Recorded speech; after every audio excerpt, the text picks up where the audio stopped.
It's the spring of 2020, and boom, the coronavirus hits. You're a college student eager for that summer internship, but it's wiped out, canceled. What are you going to do? Well, if you're studying weather and you are an aspiring meteorologist, here are 5 things you can do right now or this summer to refine those skills and get you ready for your next big break. Let me introduce you to Nate Johnson. He is the Director of Weather Operations at NBC. He's also a broadcast meteorology teacher at NC State. He's got some great advice and tips. Also, did I mention he's award-winning? So it's a tough position that students are put in right now, but I think a couple of things. Number one, make the best of what you got, right? There's a lot of stuff now that doesn't require a studio. For a couple $100, you can set up a chroma key at your house. You can load it with, one of a couple of different software packages. It may not be the full-blown, WSI or Baron system, but you can still load it with some graphics and practice that way. Just get comfortable with the chroma key and where to stand, where to point, that sort of thing. But even without that, I think what we're seeing in our industry and what I think we're going to continue to see in our industry is a shift from broadcast meteorologists really spending a lot of time on the forecast. We're going to start to see them shift towards spending more of that time in how to take a forecast that either they are handed or they polish a little bit and put their own local sort of spin on, and then how to communicate that. And one of the things I encourage my broadcast meteorology students is to start developing a social media presence and start to understand what sorts of things work and what sorts of things don't. And for anybody who's been in the business more than a couple of weeks, the dog pictures, cat pictures, baby pictures, they tend to play a lot better than weather 95% of the time. And that's okay. Think about how you can serve your audience and what audience you have and how you can serve them, as opposed to how can you serve the number. If you serve your people well, you do a good job of that, you come to that every day, the rest of that's going to take care of itself. But if you come to it with this notion of I'm going to try and goose my likes today, or I'm going to try and get to 15,000 followers, or I need 20,000, that's the wrong game to play. You're playing for the metrics as opposed to playing for the thing that really matters and is going to help you build a longer term connection with people. And it ain't the numbers. It's whether you're serving them. It's whether they welcome you into your family every day.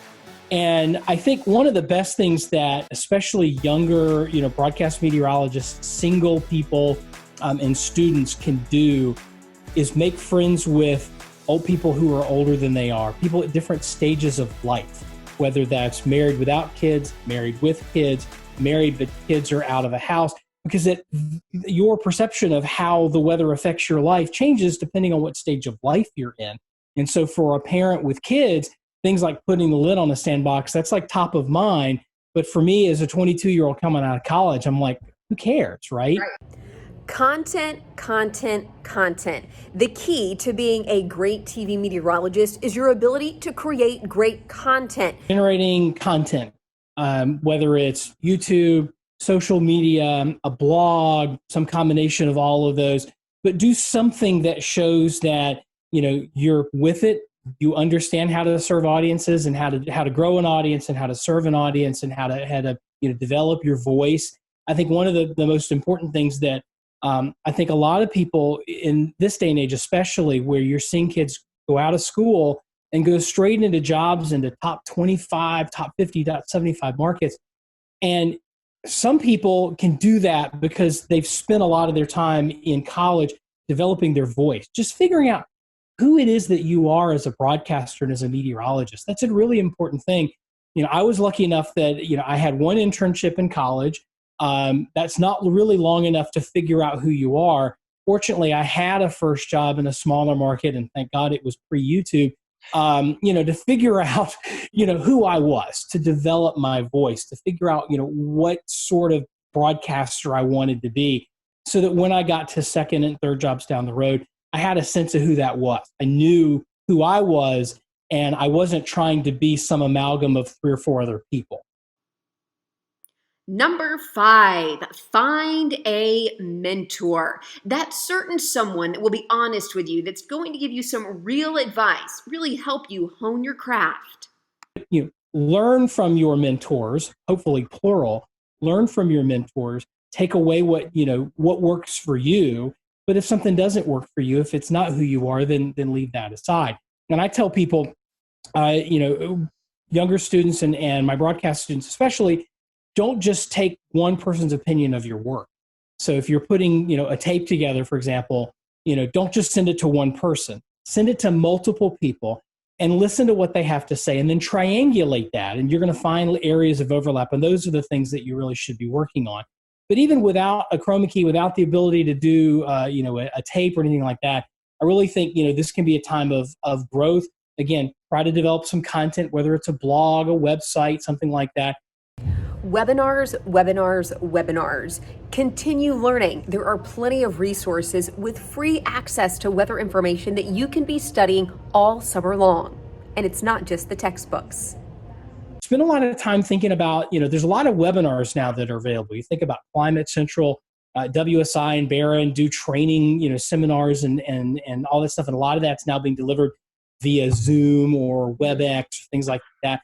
Costs nothing other than your time. And if you're a student wondering what to do for the summer, you got nothing but time. So spend some of that time trying to hone your craft, trying to understand the tools of the trade. And then I would say too, find different science communicators, whether they're in weather or out, and try to learn what it is that makes them effective science communicators. And I think of, there's a seismologist out in California who is really good at talking about earthquakes and boiling it down and making analogies about how the earth works and that sort of thing. There's astrophysicists, and there's obviously meteorologists, there's oceanographers. I mean, I think of just a lot of these folks out there. Figure out what it is that makes them effective, and then try to pull, inherit some of that. But again, apply that, understand what it is, and then apply it and make it your own, as opposed to just straight out copying other people's stuff. How about becoming a weather watcher for your local National Weather Service team, or even a local meteorologist that you like? I promise, TV meteorologists love getting your weather reports every single day. And hey, we may even put it on TV. Right. Take pictures, send them in, make connections with people. And that's one, sort of cheap way to make connections with broadcasters in your market who might turn out to be people that could provide an internship down the road, or could review your stuff, or could be a connection. Hey, this guy's been a, weather watcher for us for a long time, and he's always really punctual with those reports. That can be a job reference down the road, or it could be an end to a job. That's one thing that, from the outside looking in, it looks like there's so many markets and so many broadcasters and everything. This is a really, really small business. Well, from me to you, I hope that you learned a little bit to improve your summer if you lost that summer internship. I know it can be discouraging, but hopefully we've given you some ideas to be a success. If you have any questions, feel free to leave them in the comments below. Don't forget to subscribe. I'll continue making some great weather information for you this summer right here on this YouTube channel.